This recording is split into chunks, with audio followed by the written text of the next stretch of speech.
The hustle and bustle of our daily lives often make us forget to dedicate time to studying the Bible, which should be a regular part of our lives. Matthew 23. A warning against hypocrisy. 1. Then Jesus said to the crowds and to his disciples.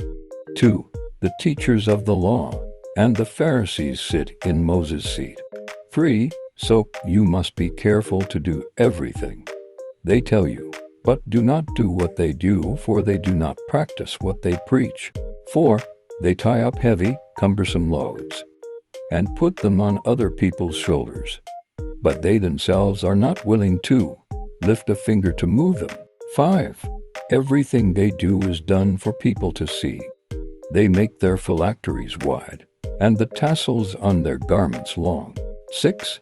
They love the place of honor at banquets and the most important seats in the synagogues. 7. They love to be greeted with respect in the marketplaces and to be called rabbi by others. 8. But you are not to be called rabbi, for you have one teacher, and you are all brothers. 9. And do not call anyone on earth Father, for you have one Father, and he is in heaven. 10. Nor are you to be called instructors, for you have one instructor, the Messiah. 11. The greatest among you will be your servant. 12. For those who exalt themselves will be humbled, and those who humble themselves will be exalted. 7 Woes on the teachers of the law and the Pharisees. 13. Woe to you, teachers of the law and Pharisees, you hypocrites, you shut the door of the kingdom of heaven in people's faces. You yourselves do not enter, nor will you let those enter who are trying to. 14. 15. Woe to you, teachers of the law and Pharisees, you hypocrites, you travel over land and sea to win a single convert, and when you have succeeded, you make them twice as much a child of hell as you are. 16. Woe to you, blind guides, you say, if anyone swears by the temple, it means nothing, but anyone who swears by the gold of the temple is bound by that oath. 17. You blind fools, which is greater, the gold or the temple that makes the gold sacred? 18. You also say if anyone swears by the altar, it means nothing, but anyone who swears by the gift on the altar is bound by that oath. 19. You blind men, which is greater, the gift or the altar that makes the gift sacred? 20. Therefore anyone who swears by the altar swears by it and by everything on it. 21. And anyone who swears by the temple swears by it and by the one who dwells in it. 22. And anyone who swears by heaven swears by God's throne and by the one who sits on it. 23. Woe to you, teachers of the law and Pharisees, you hypocrites, you give 1/10 of your spices, mint, dill, and cumin, but you have neglected the more important matters of the law, justice, mercy, and faithfulness. You should have practiced the latter without neglecting the former. 24. You blind guides, you strain out a gnat but swallow a camel. 25.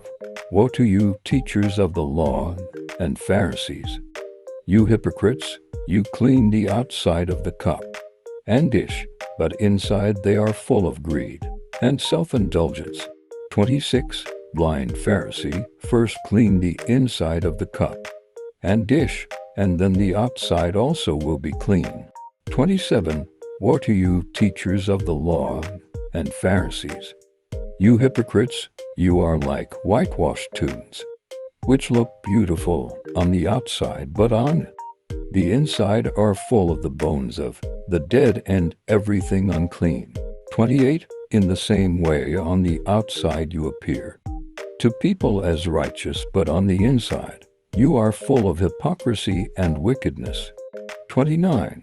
Woe to you, teachers of the law and the Pharisees, you hypocrites, you build tombs for the prophets and decorate the graves of the righteous. 30. And you say, if we had lived in the days of our ancestors, we would not have taken part with them in shedding the blood of the prophets. 31. So you testify against yourselves that you are the descendants of those who murdered the prophets. 32. Go ahead, then, and complete what your ancestors started. 33. You snakes, you brood of vipers. How will you escape being condemned to hell? 34. Therefore I am sending you prophets and sages and teachers. Some of them you will kill and crucify, others you will flog in your synagogues and pursue from town to town. 35. And so upon you will come all the righteous blood that has been shed on earth, from the blood of righteous Abel to the blood of Zechariah son of Berechiah, whom you murdered between the temple and the altar. 36. Truly I tell you, all this will come on this generation. 37. Jerusalem, Jerusalem, you who kill the prophets and stone those sent to you, how often I have longed to gather your children together, as a hen gathers her chicks under her wings, and you were not willing. 38. Look, your house is left to you desolate. 39. For I tell you, you will not see me again until you say, Blessed is he who comes in the name of the Lord. May this be a blessing to you and me, and may God continue to guide and strengthen our faith. 1 minute more, and God bless.